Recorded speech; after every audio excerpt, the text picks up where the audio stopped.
R. Silent Channel. Mr. Silent Channel. Kabanata 961 hanggang 970. Nang marinig ang sinabi niya, hindi napigilan ni Tang Wulan na huminga. 14 na tatlong karakter na Battle Armor Masters. Bagamat ang ganitong uri ng kapangyarihang panlaban ay hindi may kukumpara sa Shrek Academy sa simula, ito ay tiyak na isang lubhang nakakatakot na pag-iral sa mainland. Mayroon lamang 18 Diyos ng digmaan sa Federation of War Gods. Bagamat hindi ko alam ang lakas ng mga Diyos ng digmaan, karamihan sa kanila ay malamang na may tatlong karakter na Battle Armor Masters. Sa madaling salita, ang background ng Blood God Legion ay hindi gaanong naiiba sa Temple of War. Hindi katakataka na maaari silang magkahiwalay na wala silang pakialam sa kanilang pagkakakilanlan, hindi katakatakang magpapadala si Amorous Dauluo sa kanilang sarili dito. Kung makukuha niya ang suporta ng Blood God Legion, umaasa ang Foxing Academy sa hinaharap. Nang dumating sina Jiang Wuyo at Tang Wulan, natural na naghiwalay ang mga sundalo sa harapan nila at binigyan sila ng paraan. Isang dagandong ang pinakawalan ni Jiang Wuyo, mabilis na lumaki ang kanyang katawan, at walang hiya siyang sumugod dito. Ang kanyang estilo sa pakikipaglaban ay ganap na mayabang at dominanti, na may dalawang karakter na sandata sa labanan na taglay ng kanyang katawan, at isang pares ng kamao ang kanyang pinakamahusay na sandata. Sa isang singil, binasag niya ang kanyang ulo. Mahigpit na sumunod si Tang Wulan.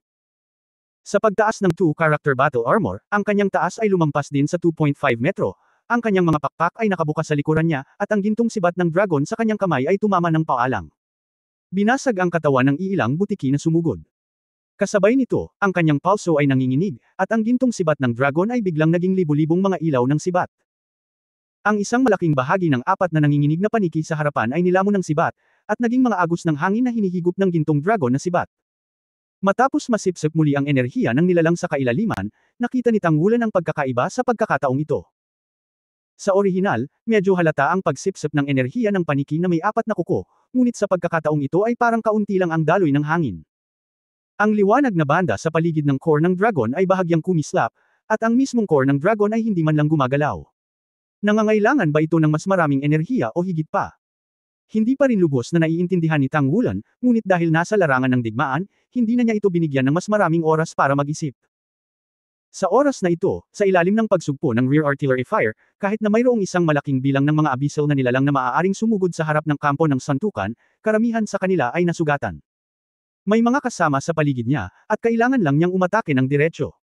Ang sarap talaga ng pakiramdam na ito. Hindi na kailangang isaalang-alang ang iba pang mga bagay, mag-output lamang hanggat gusto mo. Nang ang kanyang kanang paa ay tumapak sa lupa, isang gintong halo ang kumalat sa harapan, at ang gintong dragon ang yumanig sa lupa. Ang dalawang baa na sumugod kay Jiang Wuyo ay agad na huminto sa kanilang mga katawan, at ang impact ng impact ay halatang nabawasan. Sinampal sila ng mga kalasag sa paligid at pinigilan sila. Kumislap ang figure ni Jiang Wuyo, lumitaw ang isang sledgehammer sa bawat kamay niya, at ang parehong martilyo ay umindayog. Boom! Ang isang baan ay nabasag sa hangin, at ang isa naman ay naapektuhan ng 8 gintong dragon na inalag ng gintong dragon mula sa lupa, at pagkatapos ay bumagsak pabalik sa hanay ng long-range artillery fire. Biglang nag-iba ang pakiramdam ni Tang Wulan nang gamitin niya ang Golden Dragon 9 forms para yumanig ang lupa. Noong ginamit niya ang Golden Dragon 9 pose, ang Dragon Core Light ay kumikislap, at ang kapangyarihan ng dugo ng kanyang katawan ay agad na tumaas, at ang kapangyarihan ng Golden Dragon na yugyugan ng lupa ay nadobal man lang. Pinalitan ng nauna, napakalakas na bond, hinding-hindi ito matatalo ng Golden Dragon 9. Ang gintong dragon ay umuungal. Isang malaking gininto ang ulo ng dragon ang lumabas sa katawan ni Tang Wulan, at pagkatapos ay binalot ang kanyang buong katawan. Ang malaking chant ng dragon ay kumalat sa buong audience, at kahit ang tunog ng pagsabog ng artillery ay pinigilan. Ang pinakamalapit na 12-dosenang mas mahihinang nilalang sa kailaliman ay direktang nabasag ng Golden Dragon na ito at naging mga agos ng hangin upang lumipad pabalik. Maging ang pinakamakapangyarihang nilalang sa kailaliman ay bumagal at biglang bumaba ang pressure ng santukan. Binibigyan sila ng pagkakataong huminga. Ang Diyos ng dugo sa langit ay hindi maiwasang tumingin sa larangan ng digmaan. Maraming mga masters ng battle armor sa kampo ng santukan, ngunit hindi maraming masters ng battle armor na may dalawang karakter.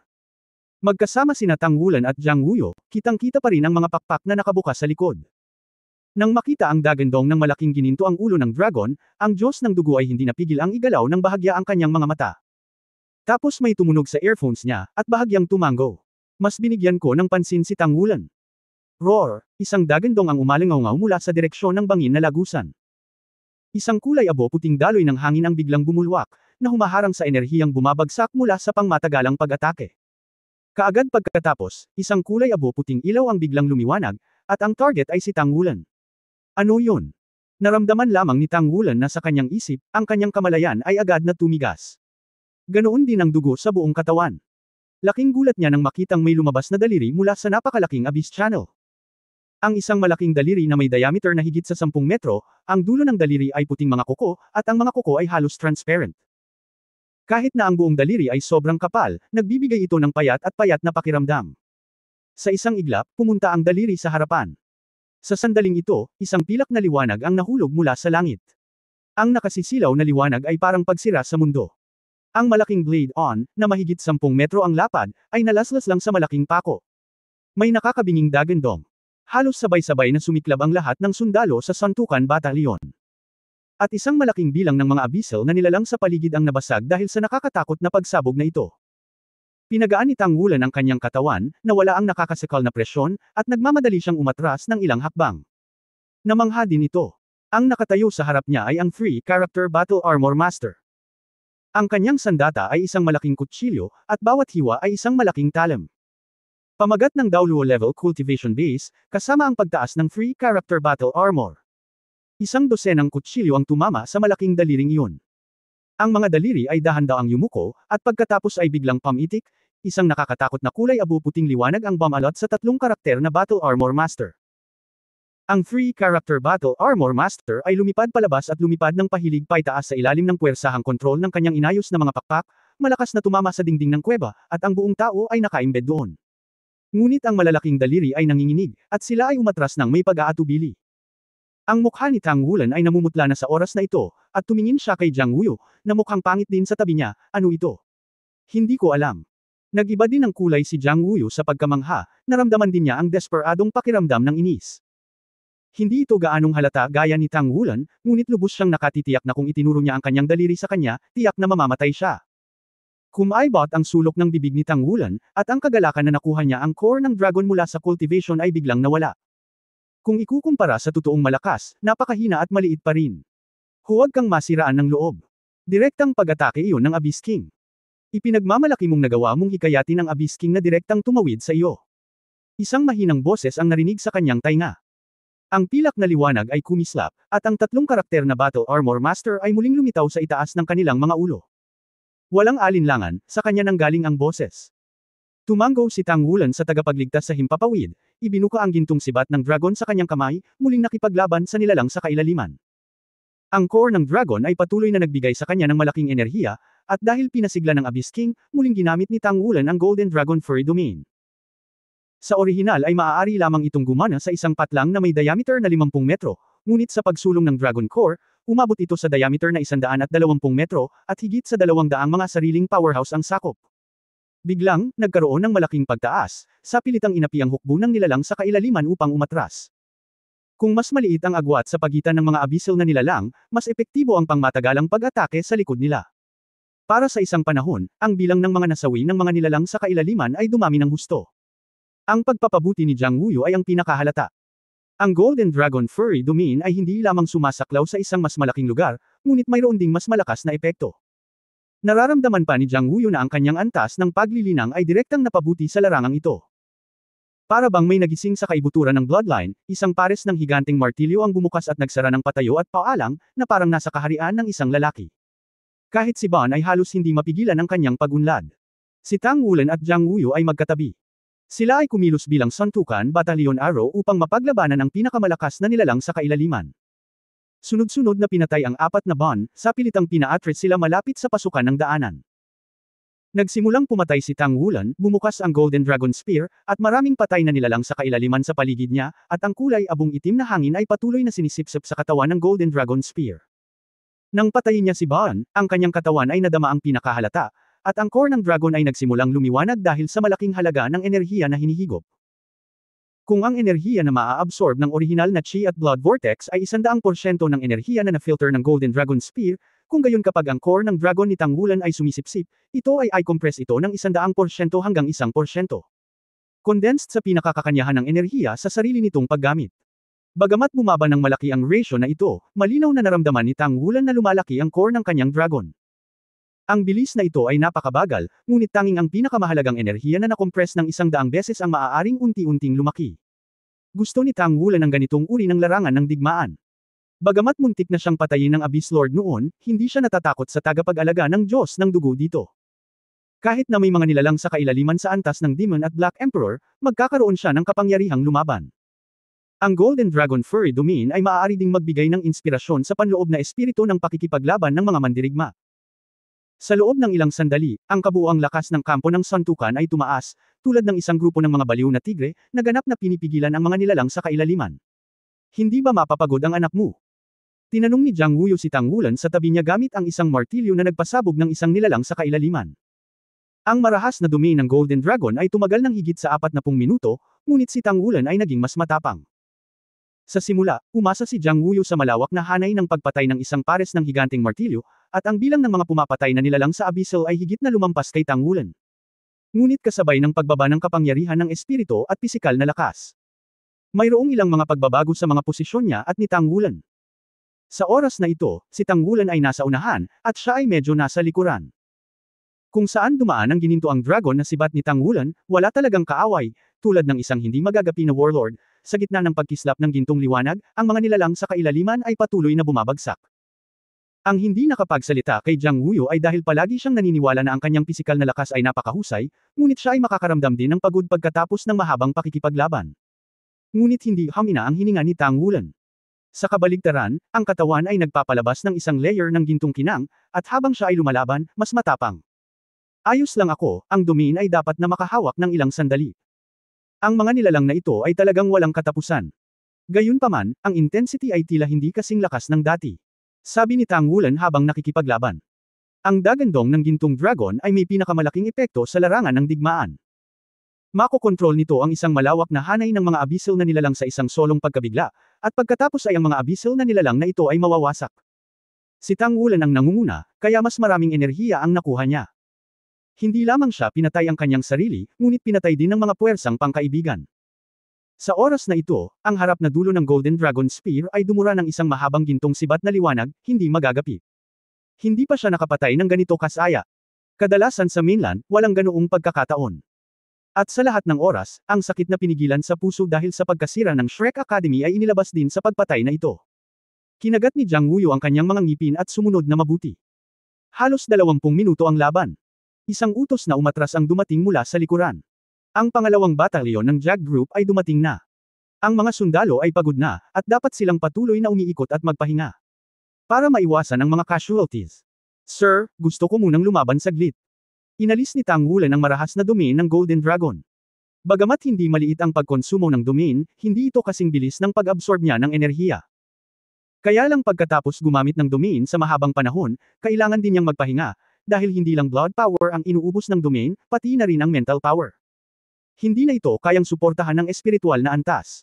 Sige, maglalaban ka sandali, sasabihin ko sa pangalawang battalion commander. Bata ka, halimaw ka. Si Jiang Wuyo ay umatras kasama ang mga sundalo ng unang batalyon, na iwan lamang ang isang Tang Wulan na nakatayo sa harapan. Ang gintong dragon na sibat ni Tang Wulan ay naging isang after-image, at ang malapit na labanan ng unang batalyon at ang malapit na labanan ng pangalawang batalyon ay naisagawa ng perpekto. Nang magpalitan ng mga posisyon, ang bagong puwersa ay dumating, at ang presyon ni Tang Wulan ay hamina din. Ang gintong liwanag ay kumislap, at ang Golden Dragon Violent Domain ay inilabas muli. Sa buffer nitong tagal ng panahon noon, medyo naka-recover na rin ang kanyang mental power. Sa tulong ng Golden Dragon Spear, ang paggamit ng soul power at vitality ay hindi malaking bagay. Sa ganitong uri ng labanan ng grupo, ang papel ng domain ay masyadong mahalaga. Ang mga sundalo ng pangalawang batalyon ay sumugod, at agad na naramdaman na ang kanilang lakas ay tila laban sa langit. Ang mga abyssal na nilalang ay pinigilan sa labasan at hindi may deploy ang kanilang pormasayon. Sa ilalim ng mesensinang pangmatagalang pag-atake at pambobomba, unti-unti na silang hindi makaalis sa butas. Si Tang Wulan ay palaging nakatayo sa unahan, na may iba pang santukan sa kaliwa at kanang bahagi. Ang intensity ng labanan ay napakataas na ito ay nangunguna sa mga manunood. Ngunit umaasa sa kanyang sobrang pisikal na tibay at nakakasakit at nagtatanggol na mga kakayahan, siya ay walang hiya. Si Jiang Wuyo ay umatras na sa likuran sa oras na ito. Hindi siya direktang umalis, ngunit sabik na tumakbo sa long-range attack side ni Long Yuzo, talagang hindi tao ang taong ito. Hindi ba siya nakakaramdam ng pagod? Kahit bilang isang Tyrannosaurus Rex Soul Master, pagod na siya pagkatapos ng mahabang pakikipaglaban. Ngunit tila si Tang Wulan ay buhay pa at maayos, at ginamit din niya muli ang kanyang domain. Masasabing ang Golden Dragon Furry Domain ay gumanap ng isang napakahalagang papel sa larangan ng digmaan, at dahil mismo sa pagkakaroon nito kaya nitong gawing napakadali ang paglaban sa santukan.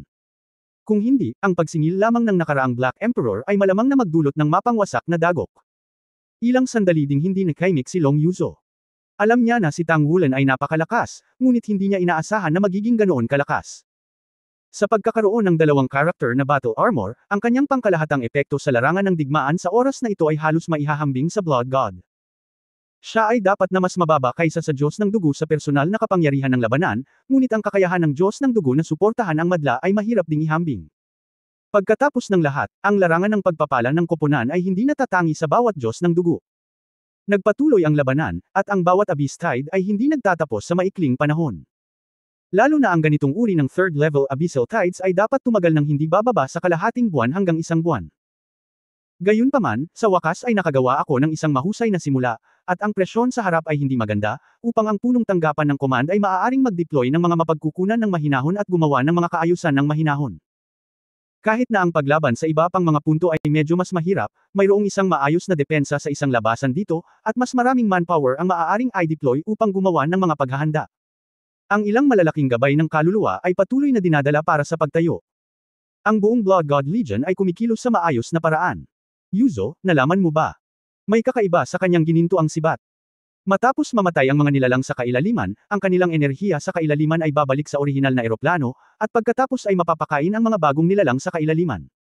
Ngunit ang sibat ni Wulan ay tila kayang lunukan ang kailaliman ng enerhiya at gawin itong imposibleng bumalik. Hindi ko alam kung ano ang maaaring ituloy ng pinuno. Ilunsad ang Abyss Tide dahil ang kanilang pinanggalingan ay hindi kailanman napinsala.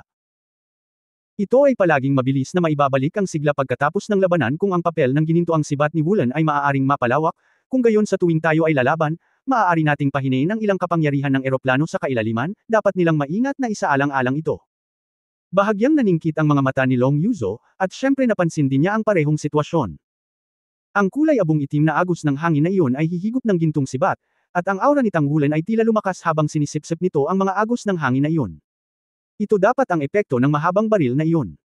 Ngunit bilang isang Soul Master, lahat ay may kanya-kanyang sikreto, at hindi magandang magtanong ng padalos-dalos. Sa labanan ngayon, partikular na kitang-kita ang sitwasyon.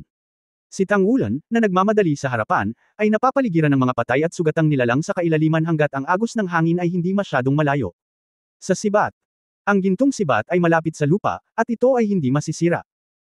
Kahit na nakatagpo ito ni Bon, nilabanan niya ang mga paghihirap. Ang lakas na naman yata ng lalaking ito. O lagi siyang may reserbasyon dati. Siyempre, hindi nila alam na pagkatapos masipsip ang bahagi ng abyssal energy ng Black Emperor, ipinanganak ang Dragon Core ni Tang Wulan, na nagpapataas ng kanyang kapangyarihan ng chi at dugo sa ibang antas. Sa isang kahulugan, ang lakas ng chi at dugo lamang ang nagbigay sa kanya ng cultivation base na maihahambing sa 7-ring Soul Saint level, hindi pa banggitin ang pagtaas ng 2 character battle armor. Ang pagiging epektibo ng labanan ay natural na napabuti. Ang Golden Dragon Spear ay malapit na nauugnay sa sariling Golden Dragon King bloodline ni Tang Wulan. Ang kapangyarihan ng bloodline ay tumaas. Sa tulong ng core ng dragon, natural na tataas ng Golden Dragon Spear ang kapangyarihan nito, upang masipsip nito ang enerhiya mula sa mas malayo para sa sarili nitong paggamit. Ang paglilinang ng buong tao ni Tang Wulan ay bumuti ng husto sa ilalim ng sitwasyong ito, patuloy na sumisipsip ng enerhiya ng kalaliman, at napapanatili niya ang isang napakalakas na pagiging epektibo ng labanan. Bukod dito, pagkatapos matanggap ng core ng dragon ang tuloy-tuloy na pag-iniksyon ng mga enerhiyang ito, ay ganap na nagpapatatag, naging ubod ng sigla at dugo ng kanyang katawan, at dahan-daang namamaga. Si Tang Wulan ay palaging nakikipaglaban sa harap, hindi lamang para sa hukbo, kundi para sa kanyang sarili. Bagamat walang ganoong purong enerhiya na maa-absorb niya bilang Black Emperor, hindi ito makakahawak ng malaking halaga. Ang mga abyssal na nilalang na napatay sa pamamagitan ng malayuang pag-atake sa likuran ay tiyak na sesabog ng napakalaking enerhiya, at ang malaking bahagi ng enerhiya na ito ay direktang hinihigop niya. Ang mga nasa malayo lang ang makakatakas. Katumbas ito ng 2 batalyon ng tropa na tumutulong sa kanya na patayin ang mga nilalang sa kailaliman, at patuloy niyang ginagawang gamit ang enerhiya ng mga nilalang na ito sa kailaliman. Ang Dragon Core ay direktang nakatanggap ng malaking pagpapabuti. Naramdaman lamang ni Tang Wulan na ang gininto ang kulay sa kanyang katawan ay lumalakas, at ang kanyang katawan ay unti-unting napuno, na malinaw na dahilan ng pagsipsip ng labis na enerhiya sa isang pagkakataon. Ngunit ang Dragon Core mismo ay parang isang napakalalim na hukay, patuloy na sumisipsip ng mga enerhiyang ito upang palakasin ang sarili. Bihira ang mga ganitong pagkakataon, at tiyak na ayaw nang umatras ni Tang Wulan. Kung magpapatuloy ito, ang Dragon Core ay patuloy na lumalaki. Naniniwala ako na kapag nasira niya ang selyo ng Golden Dragon King sa hinaharap, medyo mababawasan ang sakit na mararanasan niya. Biglang, nang ang sibat na ilaw ni Tang Wulan ay tumusok sa isang malaking nilalang sa kailaliman, isang malamig na pag-iisip ang lumitaw ng tahimik. Ang espiritual na kapangyarihan ng Lingyuan Realm ay nagpang-inag sa kanya ng nakakatawa. Walang pag-aalinlangan niyang ikinapak ang kanyang mga pakpak, at agad na umatras. Kasabay nito, itinuturo ng Golden Dragon Spear ang gintong dragon na umakyat sa langit. Agad ding binuksan ang katawan ng Golden Dragon Tyrant. Isang nagyayelong hininga ang lumitaw sa kanyang harapan sa susunod na sandali, at ang ginintoang dragon na umakyat sa langit ay direktang natanggal ng lamig, hindi lamang iyon, ngunit ang ginaw ay direktang tumama sa gintong dragon na sibat. Ang gintong sibat ng dragon na diniin ng hindi mapigilan na nakakatakot na enerhiya ay direktang hamampos sa katawan ni Tang Wulan, at pagkatapos ay muling bumagsak ang lamig sa kanyang dibdib. Ang Dragon Moon Battle Armor ay mabilis na kumislap, at ang epekto ng katawan ng Golden Dragon Overlord ay pumutok, ngunit si Tang Wulan ay nakakaramdam pa rin ng pagtataka na ang katawan ng kanyang Golden Dragon Overlord ay parang malapit ng masira. Dahil may ganitong kakayahan siya, ito ang unang pagkakataon na maramdaman niyang napakarupok niya. Sa kabutihang palad, sa ilalim ng basbas ng core ng dragon, ang epekto ng Golden Dragon Tyrant Body ay mas mataas kaysa dati, at sa wakas ay napigilan nito ang pag-atake ng suntok na iyon, ngunit si Tang Wulan mismo ay nabasag at lumipad palabas, na malakas na bumasag sa malayo.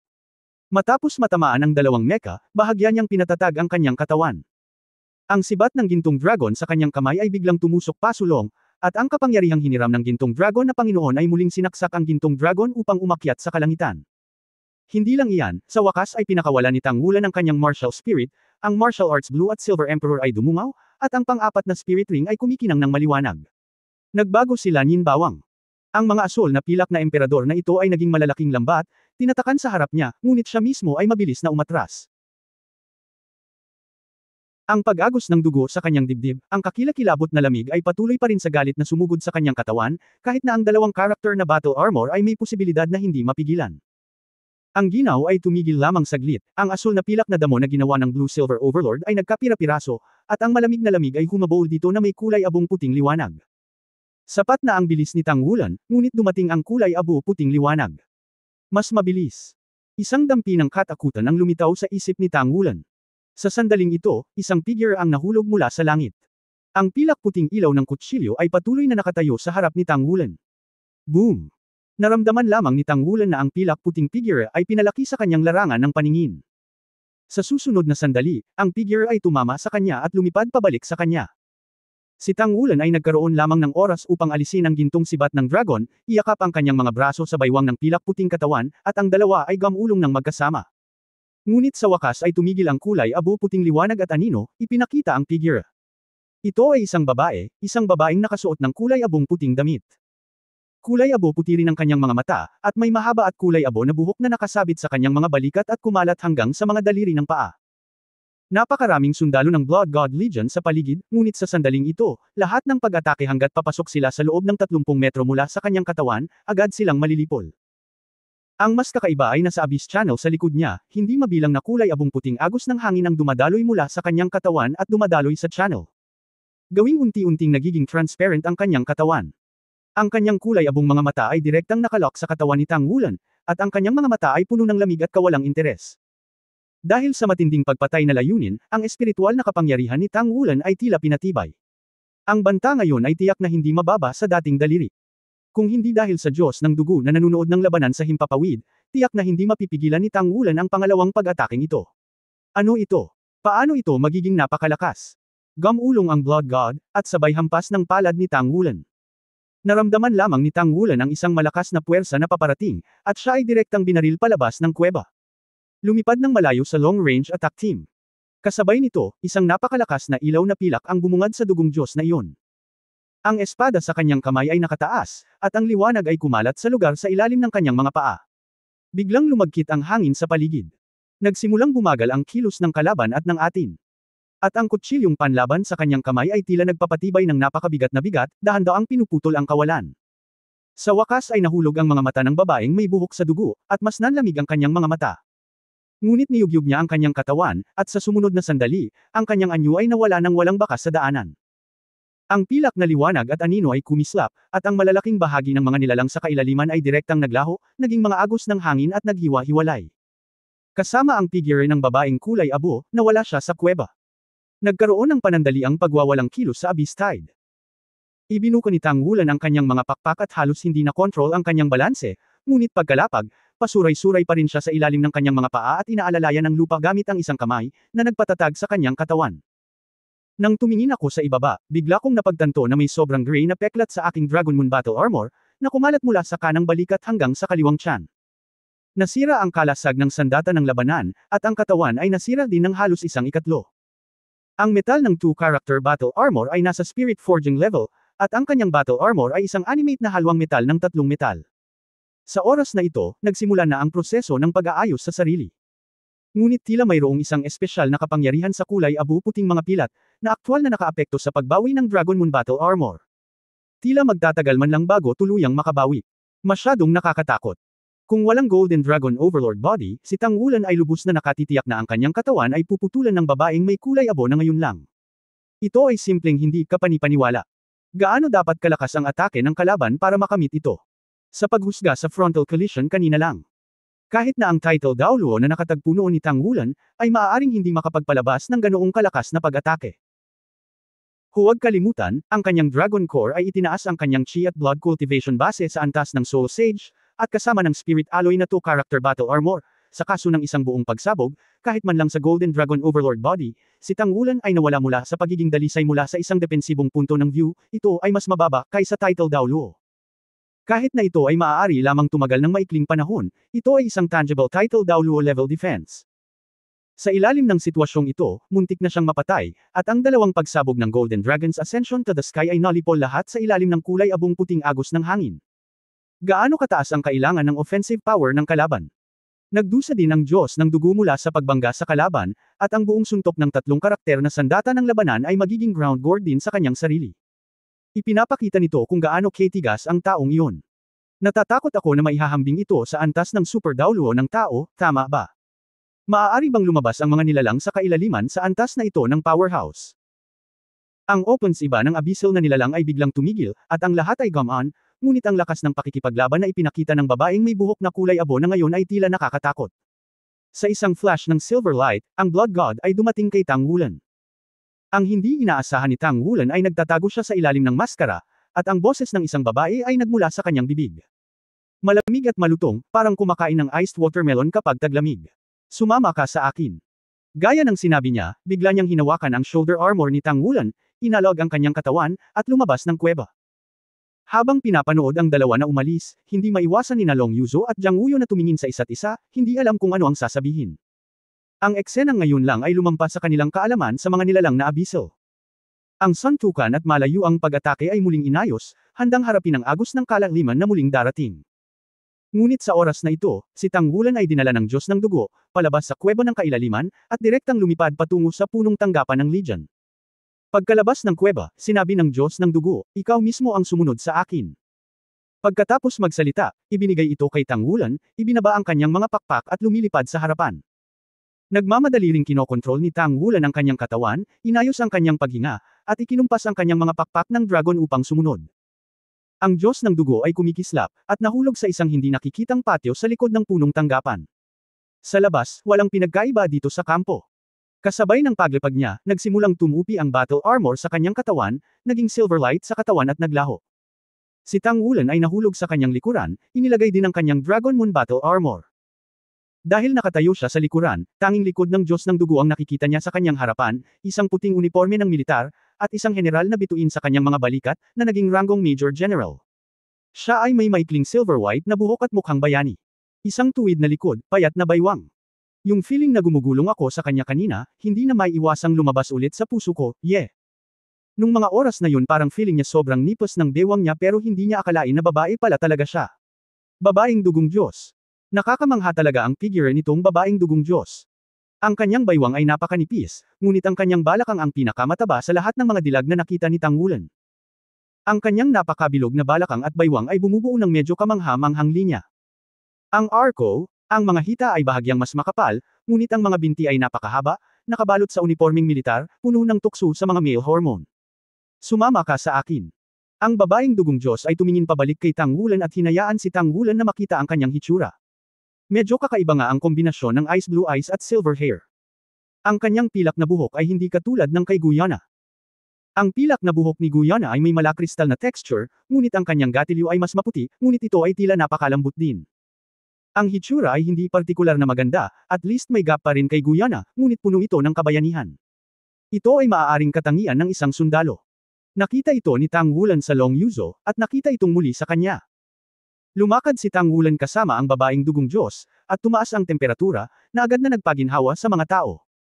Pagpasok sa barracks, napakakipot ng loob, isang elevator lang ang nasa harap. Dumating ang isang maliit na liwanag, lumiwanag ang singsing ng Diyos ng dugo sa kamay ng babaeng dugong Diyos, at ang liwanag ay tumutugma. Kasabay nito, sa isang pagwagayway ng kanyang kamay, isang halo ang pinakawalan mula sa kanyang singsing ng Diyos ng dugo, na malinaw na nasa ibang antas kaysa kay Tang Wulan. Ang katawan ay nababalot dito. Pagkatapos ay nauna siyang maglakad papunta sa elevator sa unahan. Bumukas ang pinto ng elevator, at nagmamadaling sumunod si Tang Wulan. Walang mga butones sa loob ng elevator. Pagkasara ng pinto ay agad itong gumalaw, at parang bababa. Makalipas ang 10 segundo, muling bumukas ang pinto ng elevator, at lumabas ng elevator ang babaeng dugong Diyos na mukhang mga 30 taong gulang at dinala siya sa isang rotonda. Sa paligid ng bulwagan ay isang bilog na may 3 hanay ng mga screen. Ang sitwasyon ng bawat kuweba ay ipinapakita sa screen, na dapat ay ang pangkalahatang sitwasyon sa loob ng Abyss Cave. Welcome to the Blood God Camp. Maari mo akong tawaging Blood 8, dahil sa 9 Blood Gods, nasa ikawalo ako. Ang rangkang ay nakabatay lamang sa lakas, hindi sa edad. Muling tumunog ang malamig na boses ng babaeng dugong Diyos. Hello, sir. Nagkaroon ng pagkakataon si Tang Wulan na batiin siya sa oras na ito, at kasabay nito ay magalang na sinabi, salamat sa iyong biyayang Nagel iligtas buhay. Ikanaway ni Zuba ang kanyang kamay at pinindot ang singsing ng Diyos ng dugo sa kanyang palso. Ang mga nakapaligid na screen ay bumukas, na nagpapakita ng isang serye ng mga pinto, 4 sa mga ito ay bumukas kasama nito, at isang tao ang lumabas doon. Anong problema, Xiao ba? Isang tamad na boses ang narinig. Ito ay isang binata na lalaki, mga 26 o 7 taong gulang, na ang kanyang ulo ay nasa kanyang mga kamay at isang tamad na ekspresyon sa kanyang mukha. Ngunit ang gintong bituin ay kumikinang sa kanyang mga balikat.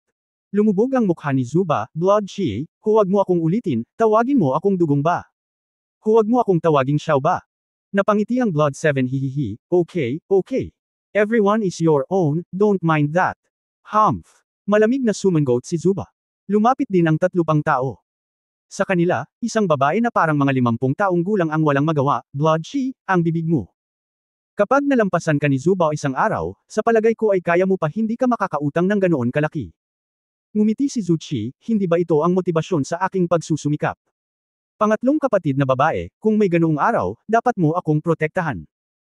Walang magawang umiling si Zusan, ngunit nahulog ang kanyang mga mata kay Tang Wulan, Zuba, dinala mo ang bagong dating, mayroon siyang sapat na potensyal. Tumango si Zuba, medyo espesyal siya, panoorin muna natin ang video. Kanina lang nasa cave no. 6 siya. Gaya ng sinabi niya, pumunta siya sa isang screen at nagsimulang mag-opera. Nagbigay ng military salute si Tang Wulan sa lahat, hello, sir.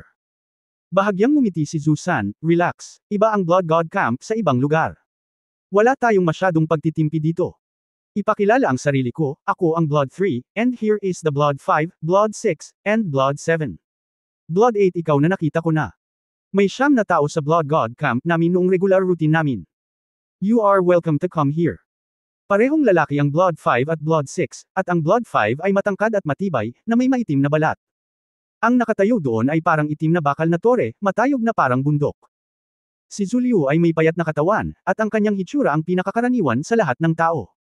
Mukha siyang hindi nakakapinsala sa mga tao at hayop sa kanyang damit. Ang buong tao ay tila wala, na may magiliw na ngiti sa kanyang mukha, ngunit napansin ni Tang Wulan na ang kanyang mga kamay ay partikular na balingkinitan, at kahit na ang kanyang figure ay payat, mayroong isang espesyal na gilid sa kalabuan. Nakakatakot siguro ang bilis niya, dapat siya ay isang war spirit master ng maliksi na uri ng pag-atake. Blood God Camp. Hindi gaanong narinig ni Tang Wulan ang tungkol sa sitwasyon ng Blood God Camp, at walang sinabi si Long Yuzo tungkol dito. Malinaw, ito ang mataas na sekreto ng Blood God Legion. Ngunit walang duda na sila rin ang tunay na core combat effectiveness ng Blood God Legion. Lumapit si Zuchi sa tabi ni Tang Wulan at bahagyang ngumiti, Kuya, saan ka nanggaling? Ang ranggong second lieutenant, kanina pa ba ito nandito? Sinabi ni Tang Wulan, Sir, kagagaling ko lang dito. Inirekomenda ito ng Tang Sect. Mga taong mula sa Tang Sect.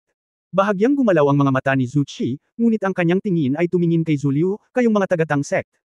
Isang ngiti ang biglang lumitaw sa mukha ni Zhu Liu, "Welcome, little brother." Tang Sect, sino ang nagpakilala sa iyo? Sinabi ni Tang Wulan, ito ay Amorous Dao Luo. Nang marinig ang mga salitang Amorous Dao Luo, bahagyang nagbago ang ekspresyon ni Zhu Liu, na tila kakaiba. Lahat, halika at tingnan. Sa sandaling ito, dumating ang dagwang boses, na umaakit sa atensyon ng lahat. Naglakad ang lahat papunta sa screen, at ang nagpe-play sa screen ay eksaktong sitwasyon ni Tang Wulan at ng iba pa sa kuweba. Sa kuweba, mula nung wala si Tang Wulan sa digmaan, tumabi siya kay Jiang Wuyu sa likuran. Tinapik lang siya ni Zuba na nakasuot ng battle armor, at naunawaan ng lahat na si Tang Wulan iyon. At ang susunod na labanan ay natural na lumabas sa screen scene by scene. Sa simula, ang lahat ay napaka-natural. Hindi nagtagal, nawala ang ngiti sa mukha ni Zuki, palaging walang ekspresyon si Zuo na parang iskultura, at may pagtataka sa mga mata ni Zuki. Mukhang nag-iisip si Shueisen. Ang lakas ng pakikipaglaban na higit pa sa mga nasa parehong edad. Ano ang gintong halo na iyon? Tanong ni Zhu Qi kay Tang Wulan, ibinaling ang kanyang ulo. Malabong sinabi ni Tang Wulan, iyan ang kapangyarihan ng aking bloodline. Ang mga huli ay ang aking mga spirit ring. Isang ngiti ang lumitaw sa mukha ni Zhu Liu, kawili-wili, ang Black Emperor ay natama ng gusto, at maging ang Abyss Demon Lord ay naakit. Ang huli ay dapat na ang Charm Emperor.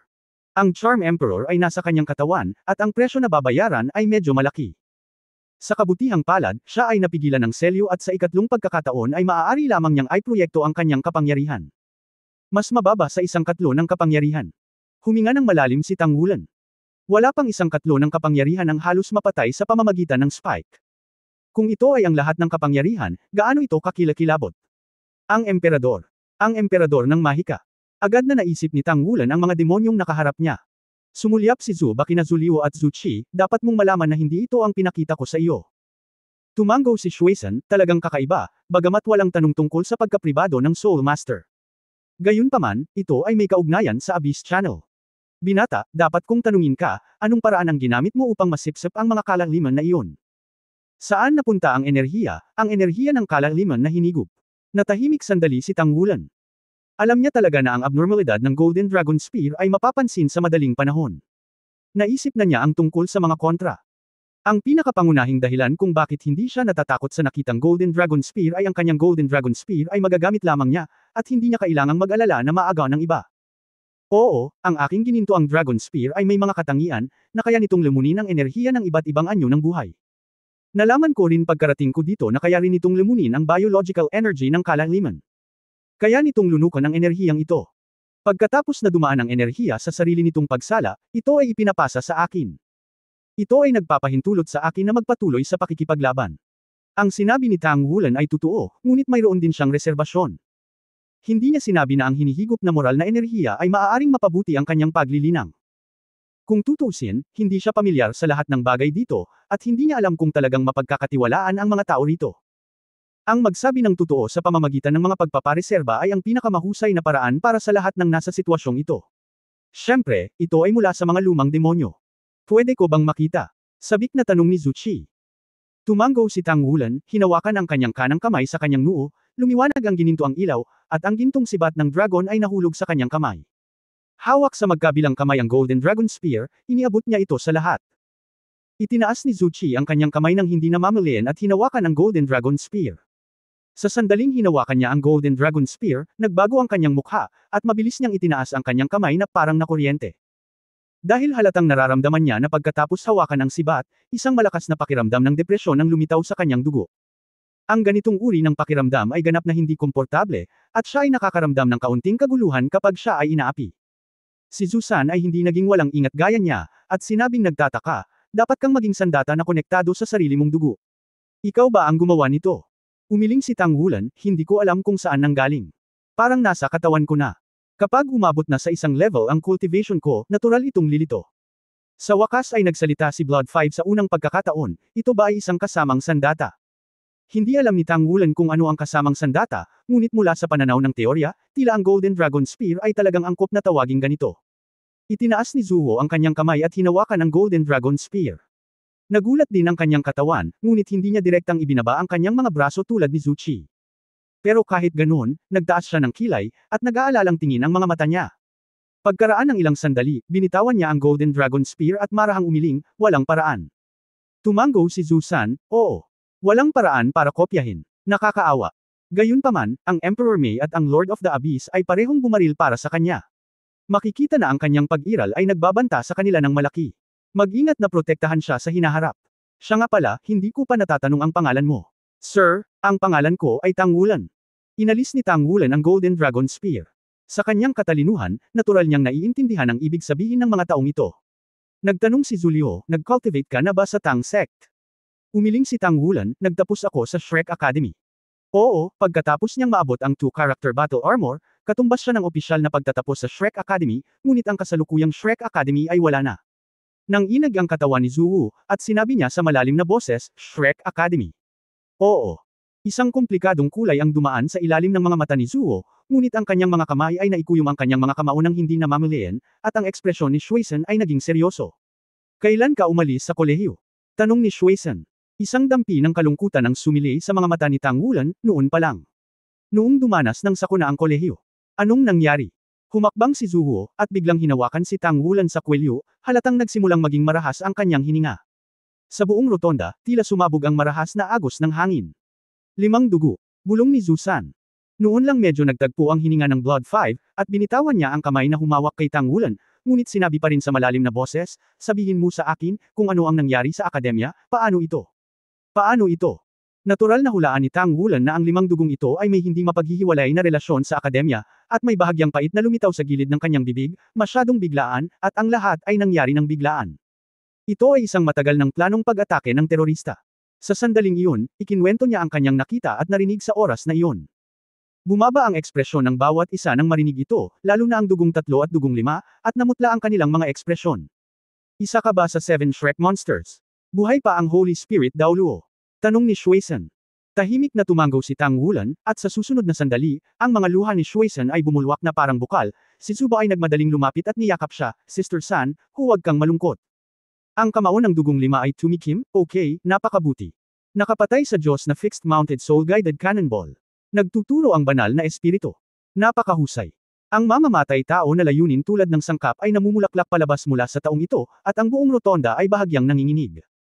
Labis din ang pagkabalisa ng Blood 6, hindi lamang ang Shrek Academy ang nawasak, kundi pati na rin ang punong tanggapan ng Tangmen. Ang mood ni Tang Wulan ay mas komplikado. Habang nagdadalamati, medyo nakahinga siya ng maluwag.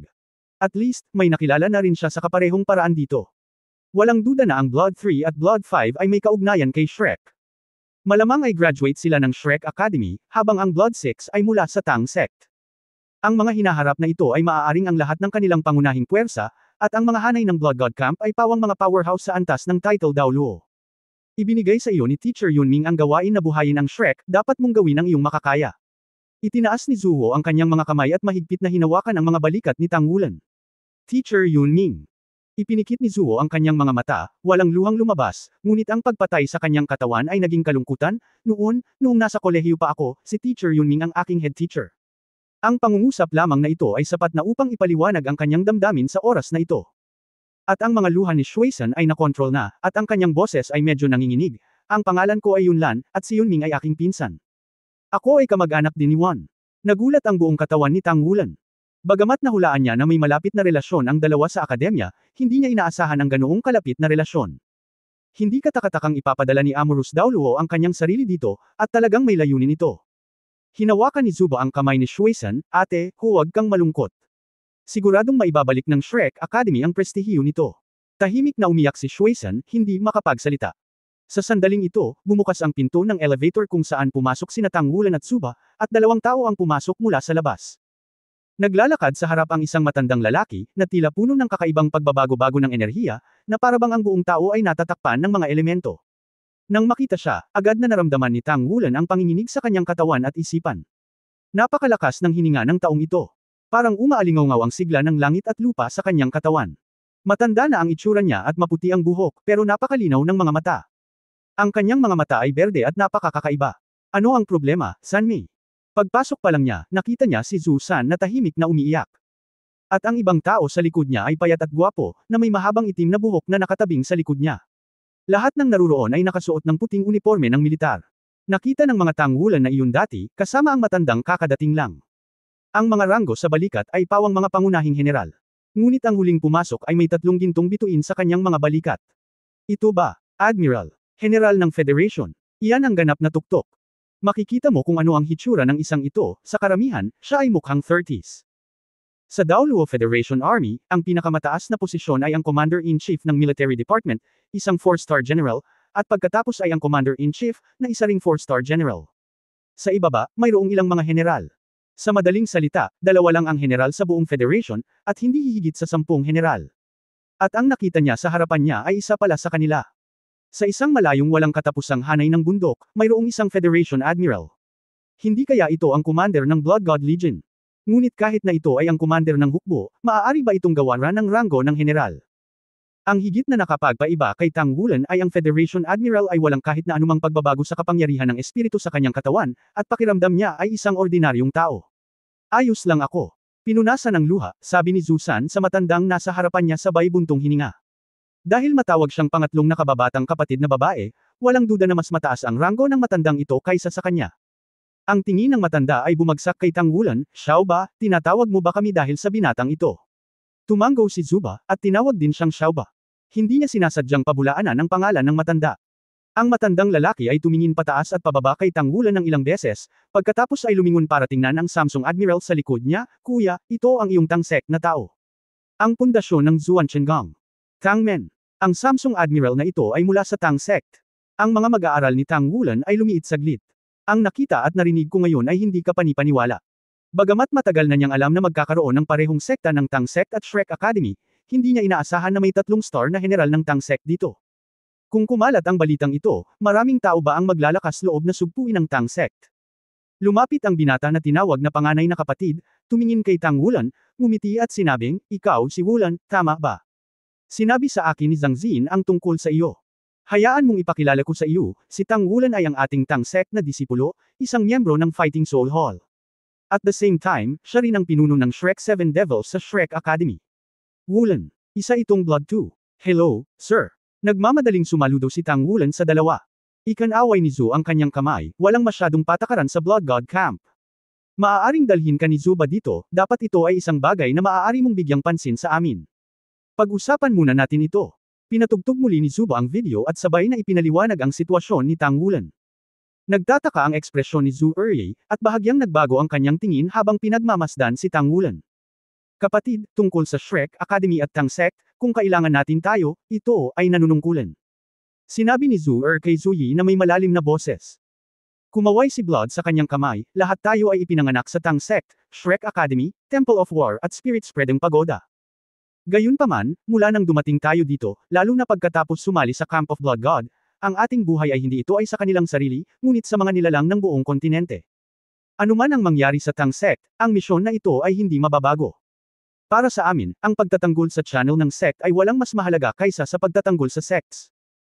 Ang malaking bagay ni Shrek sa pagkakataong ito ay catastrophe, ako rin ay napakasakit, gayunpaman, hindi ako maaaring umalis dito maliban kung isang araw, maaari nating ganap na masira ang kalaliman o talunin ang eroplano, kung hindi, dapat tayong magbantay dito. Napakatigas ng kanyang sinabi, at ang mga ekspresyon sa mga mukha ng kampo ng mga Diyos ng dugo ay nagsimulang maging condensed. Oo. Anuman ang mangyari, hindi mahalaga na bantayan ang lugar na ito, dahil kapag ang Abyss Channel ay natangay ng mga nilalang sa kailaliman, ito ang magiging totoong buhay. Hindi ko alam kung ilang tao ang mamamatay bago ito muling masilyuhan. Kung kaya't paulit-ulit na sumasakit ang dugo, paulit-ulit na nagngangalit ang dugo, hindi rin sila umalis sa kampo ng Diyos ng dugo, dapat silang palaging manatili dito upang bantayan ang panig na ito. Talagang napaka-espesyal ng sitwasyon ni Wulan. Maaari din nating subukan kung kaya niyang gawing mas papel ang kanyang Golden Dragon Spear sa proseso ng pakikipaglaban sa mga abyssal creatures. Wulan, ang kinabukasan ng Tangmen at Shrek Academy ang magiging mahalagang gawain ng muling pagbuhay. Ito ay nakasalalay sa iyong henerasyon. Bilang miyembro ng Blood God Camp, ang tulong na maibibigay namin sa iyo ay ang patuloy na pag-unlad at pag-unlad. Sa pakikinig sa mga salita ni Shai, imposibleng sabihin na hindi ka nabigo. Mayroong 9 na may titulong Daoluo level powerhouses sa Blood God Camp, at least sila ay 3 character battle armor masters, ito ay isang ganap na malakas na puwersa. Kung makukuha nila ang kanilang tulong, walang duda na magiging mas madali ang pagpapabata ng Shrek Academy. Gayunpaman, sa malaking banta ng Abyssal Channel, talagang imposible para sa kanila na tulungan ang kanilang sarili na muling itayo ang Shrek Sa pagtingin sa tahimik na Tang Wulan, ang dugo ay nagtanong, Wulan, ang iyong gintong dragon na si Bat ay nilalamon ang enerhiya ng kalaliman, anong mga epekto ang mayroon ka? Umiling si Tang Wulan, walang side effect. Ngunit kung masyado kang sumipsip, magtatagal ito bago matuno. Tumango si Zhu, bueno, mula ngayon, bilang hindi miyembro ng Blood God Camp, ipapadala ka na lamang ng Blood God Camp. Huwag kang makilahok sa digmaan ng ayon sa gusto mo. Bubuo ako ng isang set ng mga taktika para sa iyong sitwasyon. Oo. Magalang na sumang-ayon si Tang Wulan. Tumingin si Zuyi sa iba, Blood 6, Blood 7, Blood 8, pumunta kayo sa tunnel. Sa pagkakataong ito ay napakalakas ng tubig. Gayunpaman, hinikayat ni Wulan si Emperor Mei upang bumaril. Kung tutusin, hindi na niya ito magagawa muli sa tide na ito. Tapos na. Wulan, sumama ka sa akin. Dugo 6, dugo 7, at dugong 8 ang nauna. Dinala ni Xiaoyi si Tang Wulan sa isang pinto sa gitna ng rotonda, bumukas ang pinto at pinapasok siya. Ito ay isang maliit na silid sa loob, ngunit ang langit at lupa ay napakalakas. Simple at simple ang layout ng kwarto. Hindi lang ito mas malaki kaysa sa dormitoryo kung saan matatagpuan si Tang Wulan. Wala man lang kama, ilang futon lang sa sahig. Umupo ka. Nakaturo ang dugo sa isang futon. Umupo si Tang Wulan. Umupo si Xiaoyi sa tapat niya. Sa totoo lang, alam kong matagal ka nang narito, at pinapansin kita. Ipinaalam ka agad sa akin ni Zhang Xin bago ka dumating. Mas maganda ka kaysa inaakala ko. Nang makita kita, sa wakas ay nakahinga na ako ng maluwag. Hindi nagsalita si Tang Wulan, mabigat ang kanyang puso sa oras na ito. Iniisip lang niya, kung hindi niya makuha ang totoong tulong mula sa Blood God Legion, kung gayon, ano ang tunay na kahulugan ng pagsali sa hukbo dito?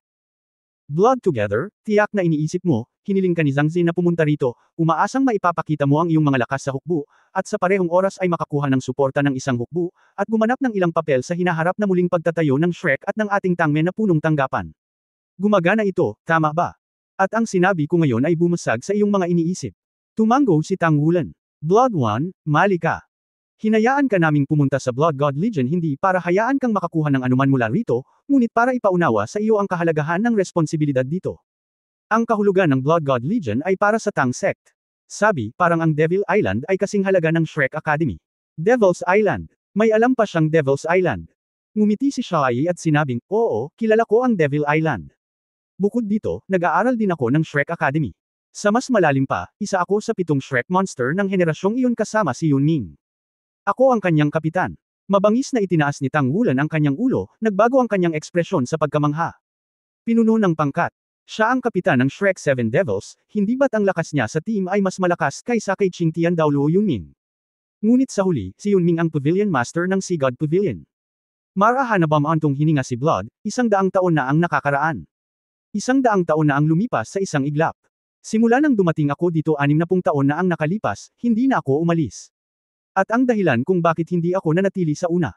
Sa akademya, ito ay dahil sa Tang Sect. Si Yunming at ang iba ay nakaupo sa akademya, na sapat na sa aking palagay. Pero sa tingin ko, hindi ako nagbago. Biglang pumasok sa isipan ni Tang Wulan ang pangalan ng isang tao, at halos sumigaw siya, ikaw ba ay walang awan na Daoluo? Ang kakayahang malampasan ng Qingtian Daoluo, ay may mataas na katayuan sa Tang Sect, na kumakatawan sa Tang Sect dito, at maaari ding maging Blood 1 of the Blood God Camp, ang Admiral ng Imperyo. Ito ay walang alinlangan na nangangailangan ng napakalakas na lakas.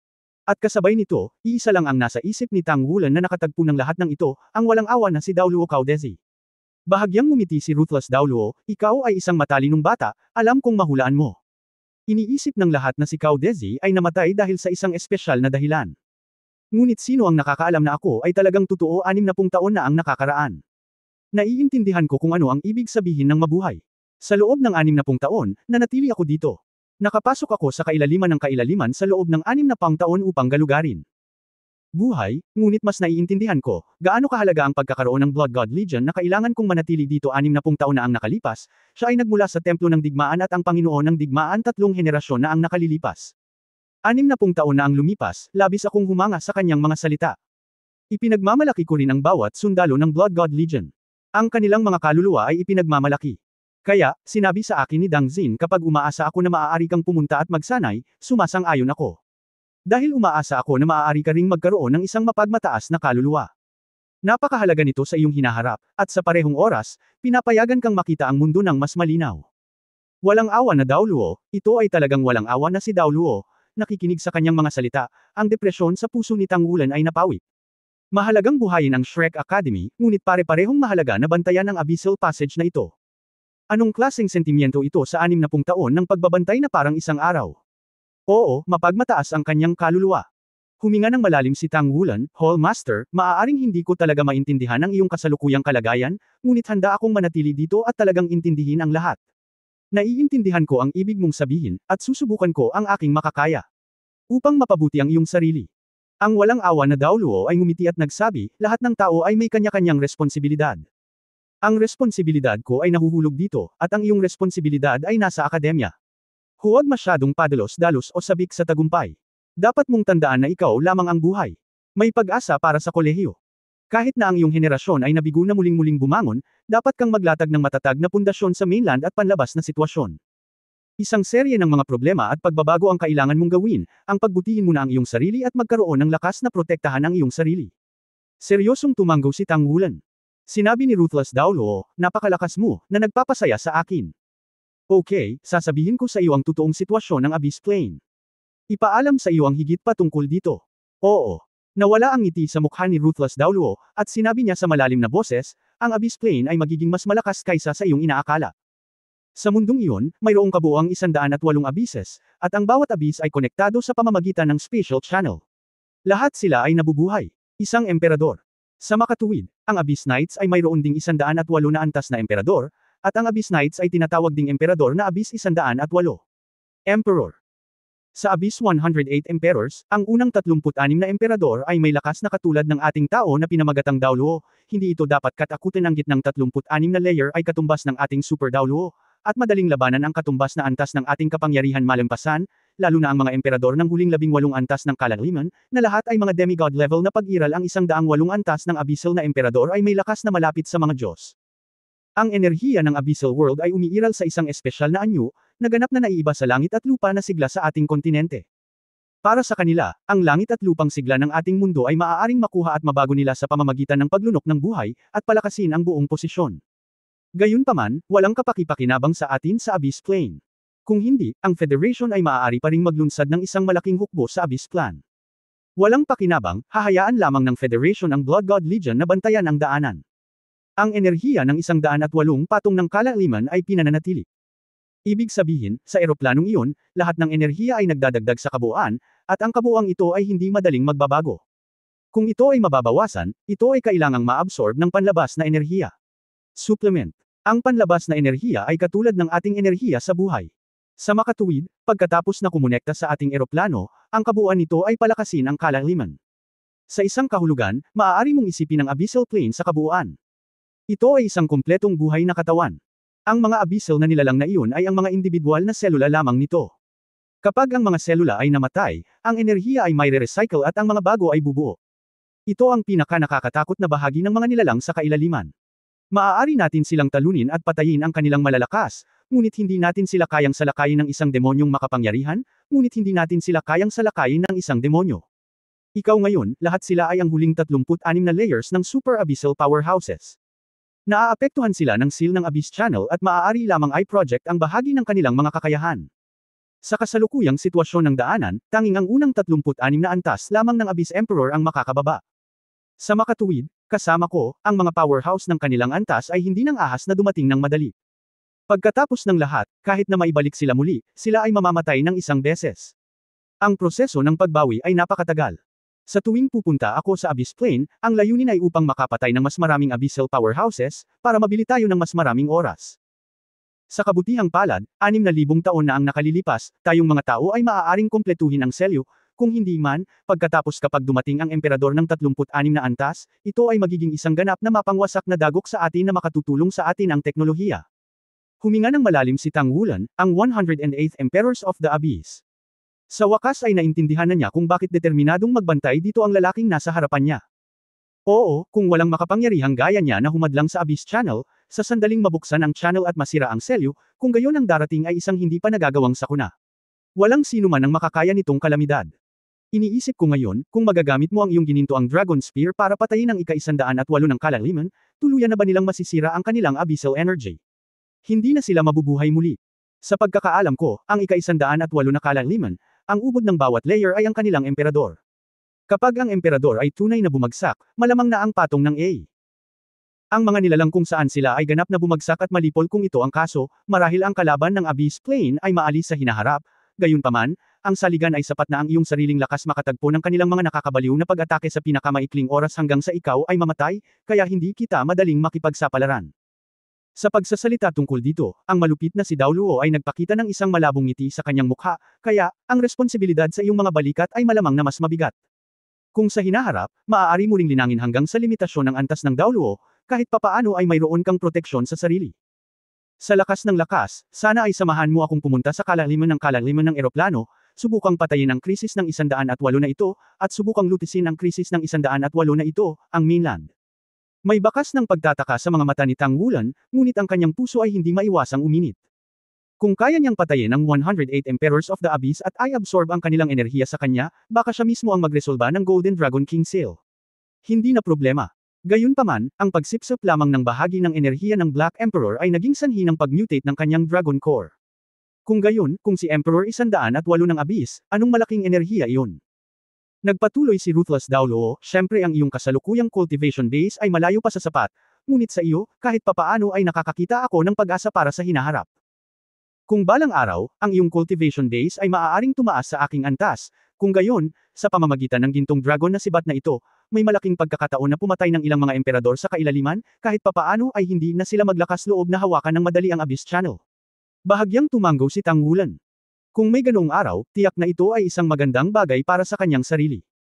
Bata ka pa, alam ko, dapat ay sabik kang buhayin ang Tangmen at Shrek Academy sa iyong puso, ngunit ito ay hindi isang bagay na madalian. Ang kailangan mo ay higit na akumulasyon at pag-ulan, at kailangan mo ng sapat na lakas. Makakaasa ka. Ngayon, bagamat bumagsak ang Shrek Academy, ang background ni Shrek ay hindi gaanong madaling burahin. Ang labas ng mundo ay nag-iipon ng iyong sarili dito at si Zhang ay nag-iipon ng oras upang mapabuti ang iyong sarili.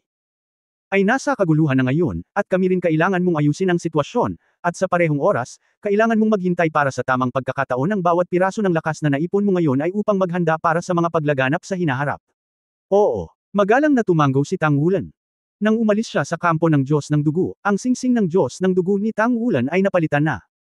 Kung ikukumpara sa nauna, ang bagong Blood God Ring ay may dagdag na bilog ng maliwanag na pulang rosas na pattern na mga kalsada sa mga ugat ng bawat rosas.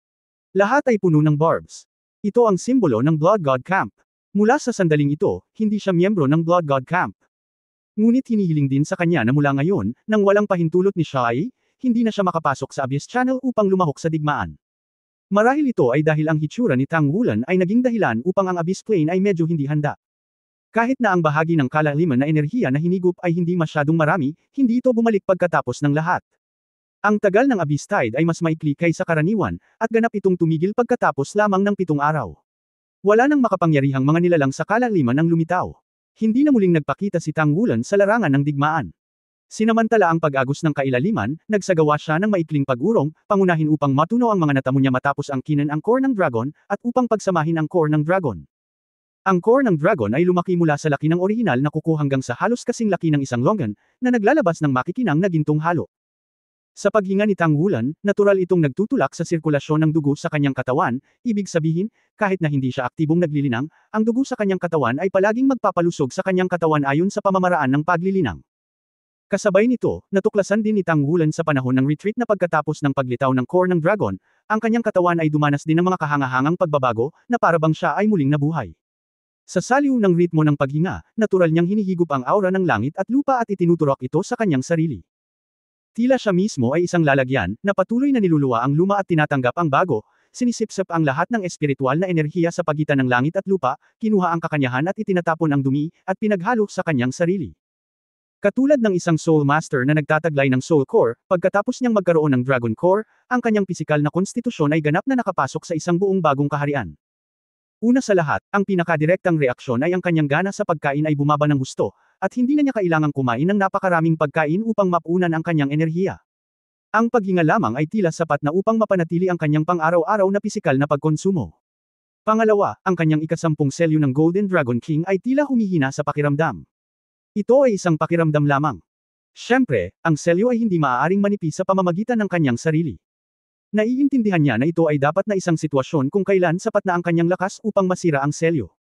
Ngunit hindi siya nagmamadali ngayon, tinataka ng Golden Dragon King, at tiyak na magiging mas mapanganib ito sa hinaharap, at kung makakaipon siya ng 1 puntos, ito ay magiging 1 punto. Masisira man ang ika-10 palapag ngayon, paano naman ang ika-11 palapag? Paano ang ika-12 palapag? Walang makapagsasabi kung ano ang mangyayari mamaya. Sa makatuwid, kapag si Tangwulan ay nasa retreat, siya rin ay mas mahusay na nakontrol ang kanyang enerhiya at dugo, at hindi kailanman mahahawakan ang selyo ng madali. Hindi niya ito susubukan basta-basta kung hindi ito huling paraan. Ang pag-urong na ito ay nagpapahintulot din sa kanyang paglilinang na umunlad, at ang kanyang espiritong kapangyarihan ay tumaas sa antas 50. Ito ay isang hakbang ang layo mula sa ika-60 antas na Soul Emperor. Mula nang magising si Lan Yingkou bilang Blue-Silver Emperor at naipon niya ang mga taon ng Dragon Valley, ngayon ang bilis ng kanyang cultivation ay tumaas ng malaki. Ang higit na nakakapagpasaya kay Tangwulan ay wala siyang nararamdamang anumang bottleneck sa kanyang harapan. Hanggat kailangan niya ng sapat na akumulasyon, maaari siyang magpatuloy na umunlad tulad nito. Siya ay may ganap na katiyakan na dapat niyang linangin ang antas ng title Dao Luo bago siya 30 taong gulang. Boom! May kumatok sa pinto. Si Tangwulan, na nakaupo sa silid na nagmumuni-muni, ay tumayo at naglakad pasulong upang buksan ang pinto. Si Long Yuzo ang lumabas ng pinto. Sir! Dali-dali siyang pinapasok ni Tangwulan. Mukhang masigla si Long Yuzo. Malinaw na lumahok siya sa digmaan. Mapanganib ang agos ng kalaliman, ngunit isa rin itong pagkakataon. Ito ang pinakamahusay na pagkakataon upang mapabuti ang kanyang ranggo at makaipon ng merito sa militar. Siyempre, hindi ito pababayaan ni Long Yuzo. Hindi ka na bumalik pagkatapos kang kunin ng 8 Blood God noong araw na iyon. Ano ang mali? Bakit hindi ka sumama sa labanan? Nabalitaan ko rin mamaya na tila may ibinigay na utos para ipagbawal kang makilahok sa labanan. Diretsyong tanong ni Long Yuzo. Daan. Sinabi ni Tangwulan, maaaring dahil ito sa aking gininto ang Dragon Spear. Ang Blood God Camp ay may ilang konsiderasyon. Kaya hindi ko na ako pinayagang sumali muli sa digmaan. Nagpakita ng pagdududa si Long Yuzo sa kanyang mukha at sinabing, halika, dadalhin kita sa departamento ng digmaan. Oras na para pag-usapan ng mga merito at gantimpala. Ha! Tumingin sa kanya si Tangwulan ng may pagtataka, ano ang ibig sabihin ng gantimpalaan ng merito? Ngumiti si Long Yuzo at sinabi, syempre ito ay isang magandang bagay. Sa panahon ng labanan, kahit na ang Blood God Ring ay automatikong magre-record ng mga tagumpay na natamo namin mula sa pagpatay sa mga abyssal na nilalang, magkakaroon ng ilang mga hakbang sa kompensasyon pagkatapos ng ganitong uri ng labanan. Sa madaling salita, dahil ang tuktok ng santukan ay nasa harap, ang pangmatagalang pag-atake ay maaaring ligtas na mailabas sa likod ng digmaan. Sa makatuwid, pagkatapos ng santukan na manlalaban ay dapat na mailabas sa likuran. For a certain amount of merit natural may coefficient for bonus ka noon, and in you have played so well in the first battle, there must have extra merits, kahit na may naipon ka na merits ngayon, sapat na para sa iyo na ma-promote sa rank of the lieutenant, kung gaano katagal ka na lang. At sa pagkakataong ito ang pag-agos ay partikular na madaling harapin, ngunit ito ay kumupas sa loob lamang ng 7 araw. Merit. Talagang nakalimutan ito ni Tangwulan, ngunit syempre ito ay isang magandang bagay. Kasunod ni Long Yuzo sa Combat Department, lahat ng mga sundalo ay gumagamit ng kanilang mga singsing ng Diyos ng Dugo upang tumanggap ng mahusay na serbisyo, at ginawa nila ang seremonya ng parangal. Hanggat ang merito na serbisyo ay umabot sa pamantayan, maaari silang ma-promote sa ranggo ng militar. Pagkatapos ng bawat labanan ng Abyss Tides, isang malaking bilang ng mga sundalo ang maa-upgrade. Sinundan ni Tangwulan si Long Yuzo at pumila sa likuran niya. Ang nauna ay nagpatuloy ng napakabilis, at mayroong higit sa 100 senior corps na namamahala sa pagbibigay ng mga ranggo.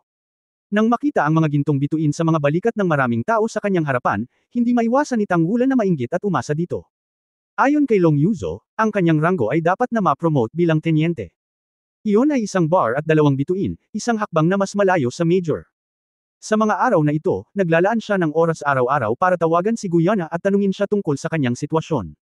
Bilang karagdagan sa pagsasabing sobrang namiss niya siya, si Guyana ay umaasa sa kanya. Kung hindi dahil sa pagsali sa hukbo, talagang gustong pumunta ni Tangwulan at hanapin siya sa lalong madaling panahon. Ang pagsulong ng ranggo ng militar ay nagiging lalong mahalaga. Sa wakas, si Long Yuzo na.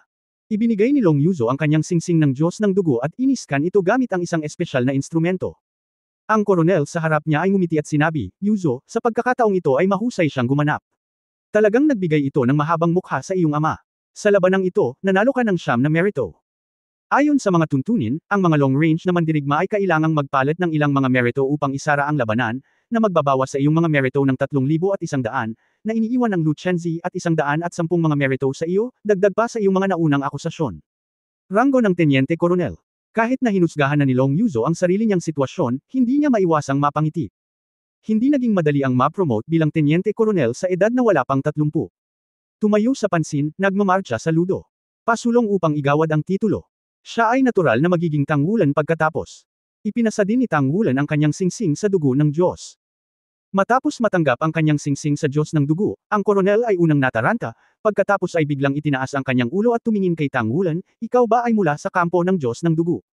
Tumango si Tanggulan, at nagsabi, Reporter, Tanggulan, isang hindi miyembro ng Blood God Camp. Saglit na natigilan ang koronel, at pagkatapos ay tiningnan ang kanyang singsing ng Diyos ng dugo. Ang iyong singsing ng Diyos ng dugo ay nahahati sa dalawang uri ng mga merito, ang huli ay isang merito ng labanan, tingnan ko. Ang labanan na ito, lumahok ka lamang sa isang araw, kaya ang mga tagumpay lamang ang naipon sa araw na ito. Ang mga tagumpay ay, 10,000, 10,000 at 100. Ang kanyang boses ay biglang tumaas ng ilang puntos, at pagkatapos kalkulahin ito, sinabi niya, idagdag ang suntukan bonus, makakakuha ka ng kabuuang 21,400 merito. Nagliwanag ang mga mata ni Tanggulan, higit sa 20,000 karapat-dapat na mga gawa. Ito ay hindi pamemeki ng mga merito, ngunit labanan merito. Ang dahilan kung bakit napakarami ng kanyang mga nagawa ay dahil maraming makapangyarihang nilalang sa kailaliman tulad ni Baan na nakipaglaban sa kanyang harapan at namatay sa ilalim ng kanyang gintong sibat na dragon. Sa tuloy-tuloy na mga bonus, mayroong higit sa 10,000 mga serbisyo. Ganito pa rin ang nangyari nang hindi siya sumali sa sumunod na laban. Kasabay nito, nang itaboy niya ang Black Emperor, nakatanggap din siya ng ilang magagandang gantimpala. Para sa iba't ibang abyssal powerhouses, ang mga merito na ibinigay sa labanan ay iba. Sa antas ng Demon at Black Emperor, hanggat maaari silang magpatuloy sa pakikipaglaban sa kanila sa isang tiyak na tagal ng panahon, sila ay gagantimpalaan ng merito. Sumali ka sa Blood God Camp. Si Long Yuzo, na igagawad na sana ng parangal, ay mabilis na tumakbo pabalik, hinawakan ang kamay ni Tanggulan, at tumingin sa singsing ng Diyos ng dugo na may matinik na rosas sa kanyang kamay. Inggit. Alam ng lahat ng nasa Blood God Legion na hindi sila ang pangunahing nagbabantay sa channel ng kalaliman, kundi ang 9 na mga Diyos ng dugo ng kampo ng Diyos ng dugo.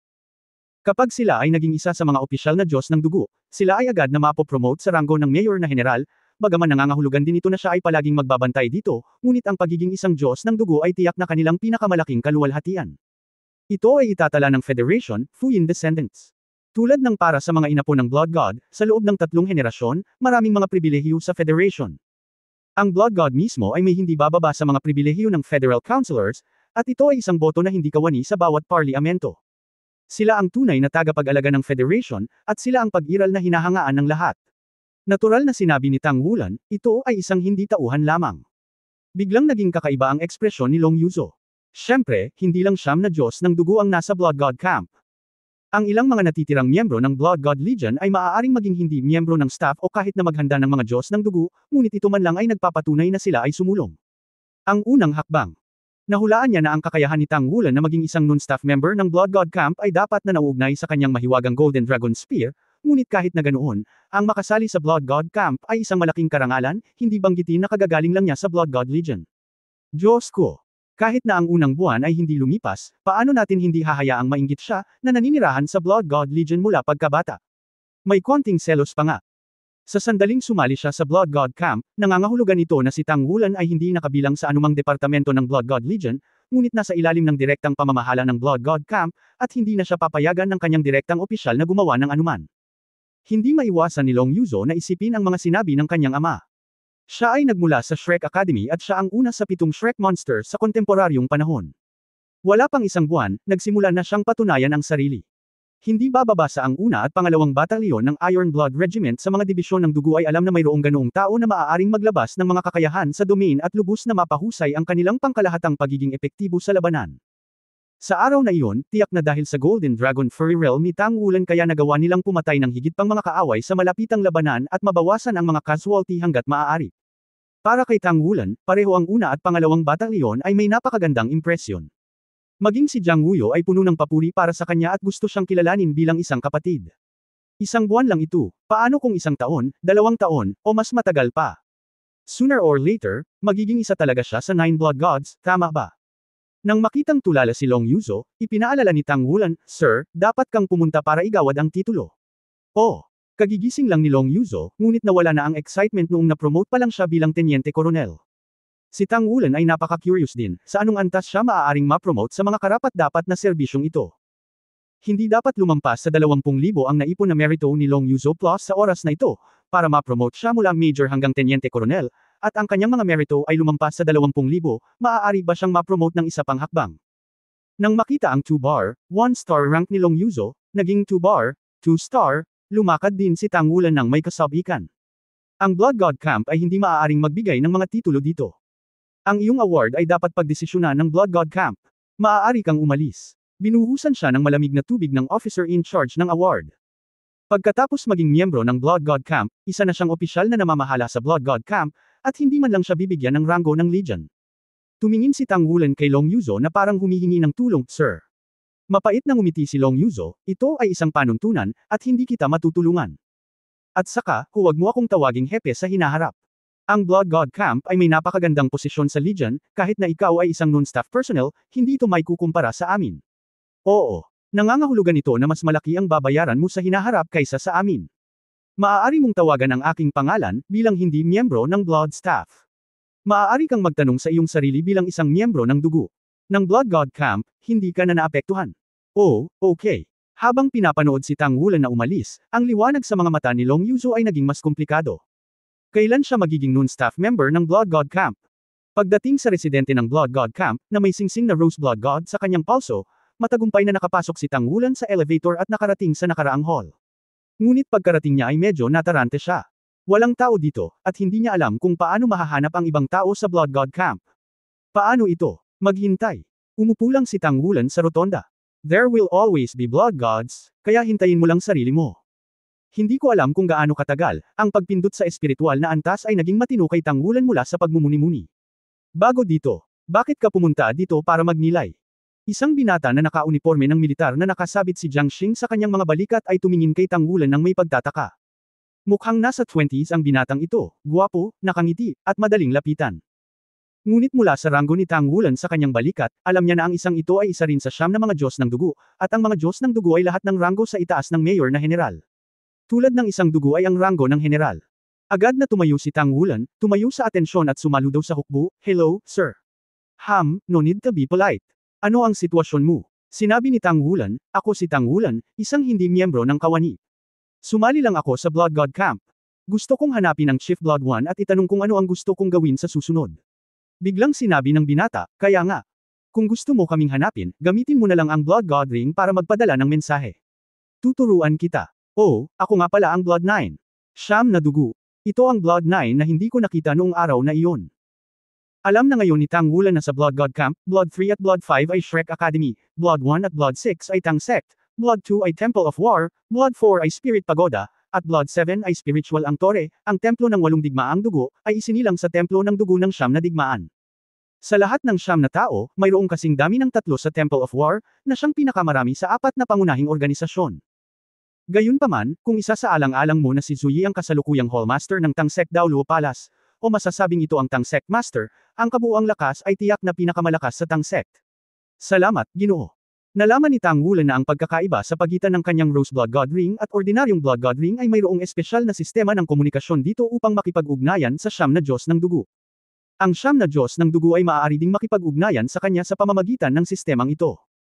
Bilang isang hindi kawani, hindi siya direktang makipag-ugnayan, ngunit maaaring mag-iwan ng mensahe sa 9 na Diyos ng dugo, naghihintay ng mga komento. Si Tang Wulan ay nagmamadaling nag-iwan ng mensahe para kay Zuyi ayon sa itinuro ni Zhujiu. Tanungin ang iyong sarili kung ano ang susunod na gagawin. Sa kanyang pagtataka, mabilis na sumagot si Zuyi, "Ang posisyon mo ay nasa Blood God Camp, kung saan hinihintay mo ako.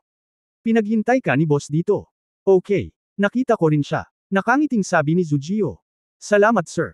Taos-pusong sinabi ni Tang Wulan, at si Zhujiu ay tila isang masigasig na tao. Ngumiti si Zhujiu at sinabing, "Narinig ko na sinabi ng ibang tao na taga Shrek Academy ka, di ba? Nakakahiya na wala na si Shrek. Hindi mo alam, nang dumating ang balita, halos hindi napigilan ng 3 dugo at dugong na bumaba ng bundok at bumalik sa Shrek City. Ang gulat ni Shai ang nagpapanatili sa kanila. Kahit na matagal na, nalulungkot pa rin si Tang Wulan kapag binanggit niya ang bagay na ito. May mapait na ngiti sa kanyang mukha, nawasak ang academy, at hindi natin alam kung nasaan ang kalaban, lalo pa kung gaano karaming tao ang nasasangkot. Ngunit sa anumang kaso, muli nating itatayo si Shrek. Ang kaluwalhatian ni Shrek ay hindi kailanman magmumula ang ating henerasyon ay naputol. Well, come on. Bilang isa sa mga Blood God, mentally lang ang kaya kong suportahan.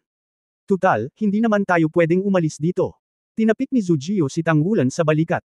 Kahit sa labas, siya at si Tang Wulan ay halos magkasing edad. Sa sandaling ito, bumukas ang pinto ng elevator at lumabas ang dugo mula sa loob. Nang makita niya ang Blood One, hindi mapigilan ni Tang Wulan na matigilan. Kung ikukumpara sa pagkakita sa walang awa na si Dao Luo noong araw na iyon, halatang medyo mamamatay tao siya ngayon. Dahil sa lakas ng kanyang sariling bloodline, si Tang Wulan ay napakasensitibo din sa hininga ng iba. Ang pabago-bago ng hininga nitong taong nasa harapan niya ay nagparamdam sa kanya na naging matindi ang pagbabago-bago ng kanyang bloodline. Bahagyang itinaas ni Zhu Jio ang kanyang kilay at nakangiting sinabi, "Boss, pumunta ka ba ulit doon?" "Oo." Blood nodded, "They retreat so soon, I always have to go and see." Para maiwasan ang hidden dangers. This time mabilis silang lumiit at kumonsumo ng konti. After few games, parang hindi na. Ano ang plano, pero natakot lang ako. Natigilan sandali si Zhu Jio, sino ang natakot? Na may ngiti sa mukha ni Zhu, itinuro niya si Tang Wulan sa tabi niya. Napatingin si Zhu Jio kay Tang Wulan nang may pagtataka sa kanya. Paano ito? Ngumiti si Zhu at nagsabi, sa pagbabalik tanaw para sabihin sa iyo, Wulan, nakipag-ayos na ako para sa iyo. Susunod, bibigyan kita ng isang gawain. Oo. Agad na nakaramdam ng kagilahil-ala si Tang Wulan, ngunit medyo sabik din siyang subukan. Isang linya ng dugo, aayusin ko ito para sa iyo mamaya. Kailangan mong maghanda para sa labanan at ayusin ang iyong estado. Oo. Nalilitong sabi ni Zhu Jio, tapos na ang tubig, ano pa ang mga gawain? Bahagyang ngumiti si Blood, nakalimutan mo na ba ang pinakabagong federal na teknolohiya? Biglang napagtanto ni Zhu Jio, papayagan mo ba siyang lumahok dyan? Oo. Pinakaligtas na makilahok dito, at hindi ka natatakot na maglantad ng anuman. Wulan, bumalik ka muna. Kokontaken kita sa pamamagitan ng Blood God Ring mamaya, at kailangan nating gumawa ng ilang paunang paghahanda para sa iyong misyon. Simula sa loob ng 3 araw. Oo. Matapos muling sumang-ayon si Tang Wulan, hindi siya umalis, ngunit tiningnan ang dugo ng may kaunting pag-asa, "Sir, pumunta lang ako sa combat department para tabyusan ang aking mga merito. Sabi nila, gusto kong i-upgrade ang aking rango. Dito sa Blood God Camp, tingnan." Si Zhu Yi ay walang awa na si Dao Luo Cao Dezi, tiyak na kanya. Hindi nahiya si Tang Wulan na sabihin. Ngumiti si Zhu at sinabing, "Ilang merito ang ginawa mo?" Sinabi ni Tang Wulan, "Higit sa 20,000. Natigilan ang dugo, at natawa, "Good guy, lumahok ka sa isang laban, at nanalo ka ng higit sa 20,000 merits. Mukhang napakalaki talaga ng abyss energy na nilamon mo noon, no wonder na alarma ang mga matatanda. I guess they just to judge your situation, so this time the abyss tide ended so fast.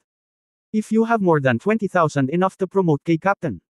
But don't worry, so let's complete this mission. If you do, I will directly approve you for the rank of Major." Espesyal na aprobadong Major. Biglang nanlaki ang mga mata ni Tang Wulan, okay lang ba ito? Nagulat na ang kapitan. Kung maaari siyang ma-promote sa Major sa maikling panahon, hindi ba't maaari niyang bisitahin si Guyana kahit isang beses sa isang linggo? Ang galing talaga. Okay, sir, babalik ako at maghahanda.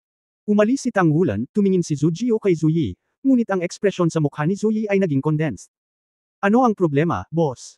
Naghihinalang tanong ni Zhu Jio. Sa malalim na dugo, sinabi niya, ang hitsura ni Wulan ay maaaring isang magandang pagkakataon para sa atin, ngunit maaari rin itong maging isang sakuna.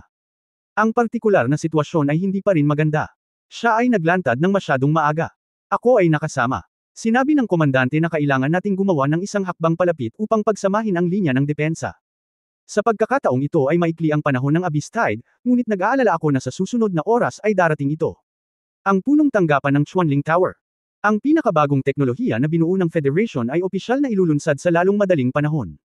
Sa pagkakataong ito, hindi lamang tayo lalahok, ngunit kailangan ding makakuha ng ganap na mahusay na rango. Sabi ni Cheng Dongfeng sa malalim na boses, nakaupo sa pangunahing upuan. Ang unang tao sa ilalim niya ay si Tianfeng Daoluo, at sa kabilang banda ay isang nasa katanghaliang gulang na lalaki. Halos lahat ng mga taong naruroon ay ang matataas na antas ng Spirit Pagoda. Ang pinakabagong teknolohiya ng Federation ay may trans-epochal na kahalagahan. Ang kahangahangang teknolohiya ay matured na, ngunit ito ay nasubak na. Sa pagkakataong ito ang Shrek Academy at Tangmen punong tanggapan ay nawasak, na nagdulot ng kaguluhan sa mainland.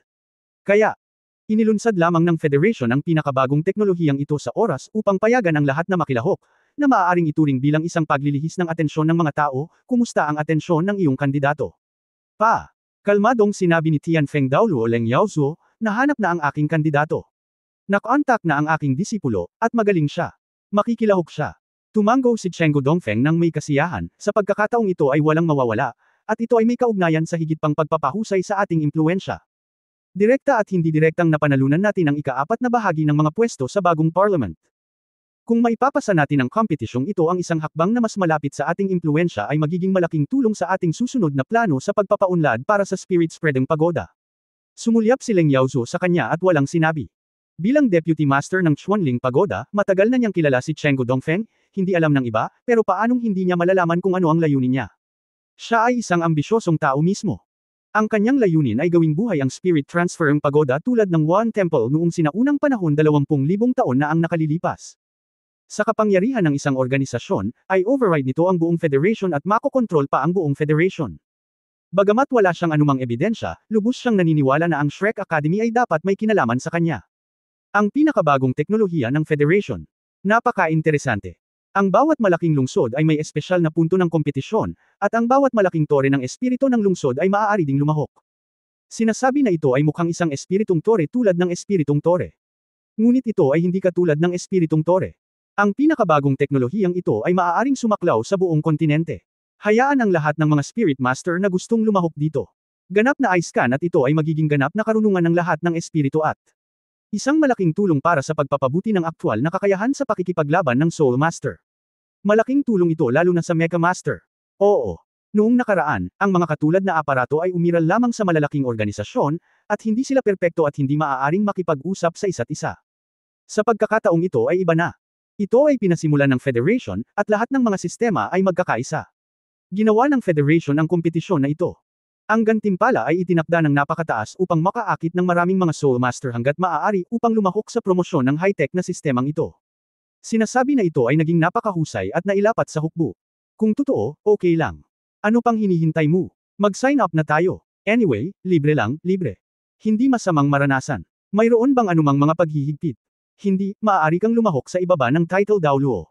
Kung gayon ay walang ibang mga paghihigpit. Oo, sa ibaba ng 3 karakter na Battle Armor Master. Dahil sinasabi na mayroon pa ring ilang mga labanan sa sistema na hindi maaaring dalhin ang 3 karakter na Battle Armor Master level. Pangunahin ang panlabas na kagamitan ay hindi sapat na malakas. Kahit na matapos ang kondisyon ng katawan ng 3 karakter na Battle Armor Master, habang ang Battle Armor Master ay nascan pa rin, ang pagkawasak ng sistema ng Battle Armor ay mahaba pa rin ang pag-scan, habang ang sistema ng labanan ay madaling mascan, habang ang sistema ng labanan ay madaling nascan, ang natapon na enerhiya ay nascan pa rin. Hindi isang free character Battle Armor Master, o isang free character Battle Armor Master kung hindi mo gagamitin ang Battle Armor, sinumang mas mababa sa titulong Daoluo ay maaaring sumali. For more videos, please like, share and subscribe.